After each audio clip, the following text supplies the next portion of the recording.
Definition and types of harnesses. These are manufactured and designed so that the worker may use them with the aim of avoiding risks that have not been eliminated despite the collective protections used up to now. If the access platform complies with the norm regarding the design and manufacturing, then its use is not compulsory. But its use is strongly recommended on arm-type platforms that could, by accident, overturn the basket or spill the worker out due to a crash or a blow.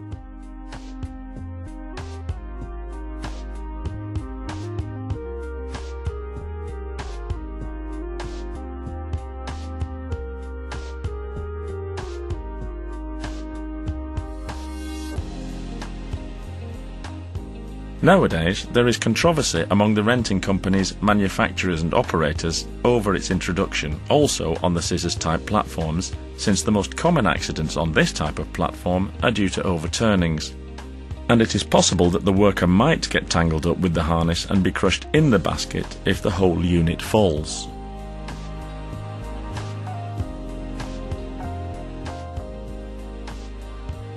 Holding harness.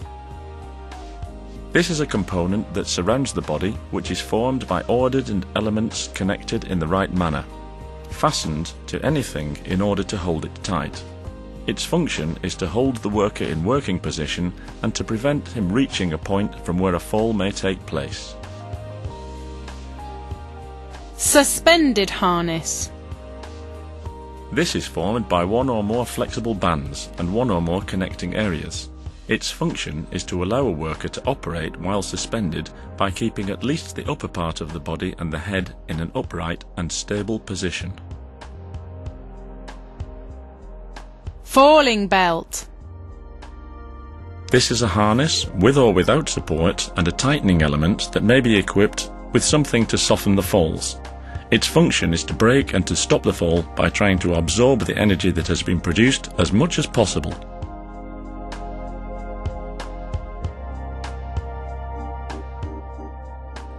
Holding tightening elements.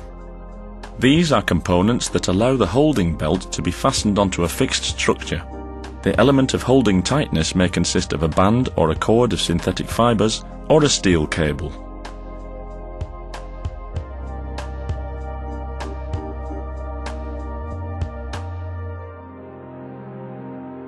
Minimum safety measures that are only applied on the scissors-type platforms. Protection fences.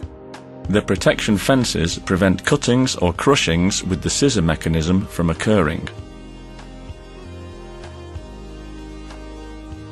For machines of less than 1.2 meters in width, the manufacturer may install an electrical device that stops the lowering about 50 centimeters before its final position and waits there for 3 seconds so that the worker can inspect both sides of the machine to check if there is somebody who might be hurt before getting off.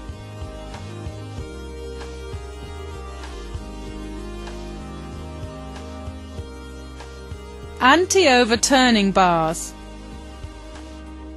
These are located underneath the chassis. They extend when the platform is raised and replace the chassis, reducing the free height on the floor in such a way that if we intend to move with the basket raised and the tyre enters a hole or a rough, uneven surface, the system will mechanically go backwards by increasing the free height between the chassis and the floor. Safety holder for the blocking of scissors lowering. This is a manually operated holder that fixes the structure of the scissor mechanism when raised in order to avoid falls when it is being repaired, when the technician is inside the structure and as a result may be crushed or injured.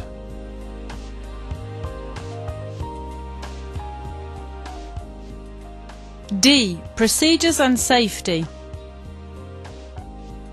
The aim of this part of the course is to promote the understanding of the handling, operation and maintenance of the movable elevating work platforms. At the moment, in Spain, the law does not require a qualified operator for this type of machinery. But as we become more and more participative within the European Union and the increased qualifications required of the workers, this qualification will be sought for the carrying out of works where the safety of third parties is in danger. Qualification and responsibilities. Training. The aerial platforms have two characteristics that stand out from the rest of the machinery for public works and construction. This is a machine used to carry out works at altitude.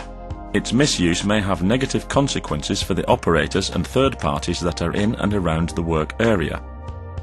The design and manufacture of this machine has been carried out with the purpose of avoiding accidents at work. We must be aware that if the consequences of the market have allowed users to have this kind of machinery, we are now responsible for avoiding accidents at work when working at altitude, and are helped in this by essential training on risks and handling.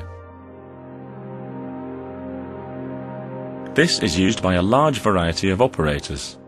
The operator of a tower crane will always be the constructor, but the user of an access platform may be the constructor, followed by the painter, the body assembler, the electrician, the plumber, even professionals as disparate as gardeners, television camera operators.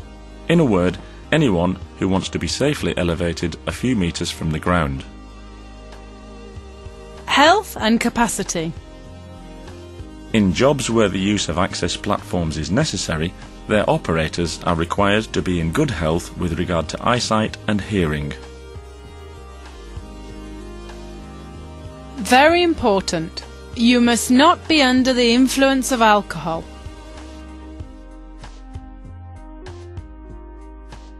Or any other kind of drugs. Your firm and you yourself must take into account that the risks are for the users and third parties. Operator's responsibilities. His or her first concern should be safety in the handling of the access platform, the safety of the people that are working with you, and the people that are within your working area.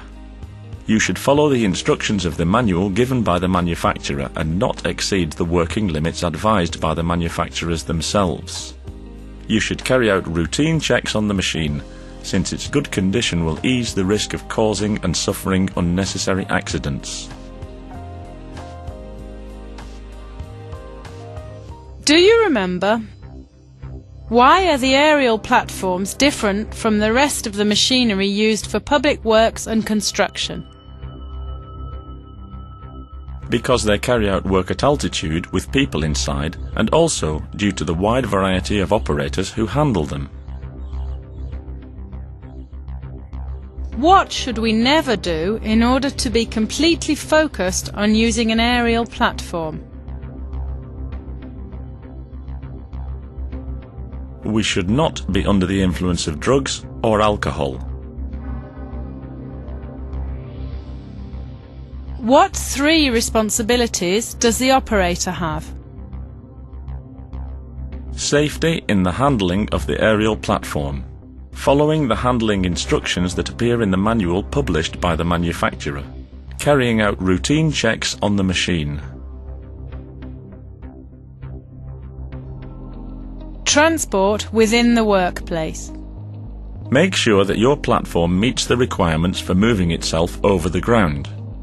Before performing any movements, you will have to avoid ramps, ditches, slopes, or obstacles that may be a risk.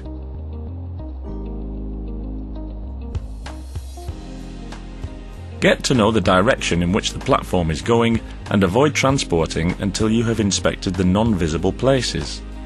Use the tower rotation in the case of an articulated or telescopic tower. If, however, you are using one of the scissors type, move yourself within the platform, making sure that all sides of the ground are safe in order to avoid accidents.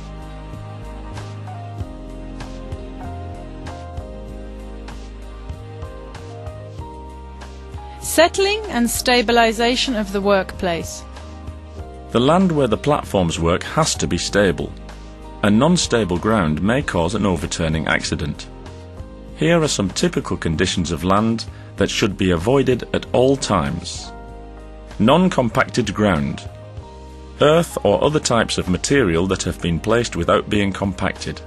Ditches are usually in areas of work that could not be compacted and may bring about the lack of stability of the platform.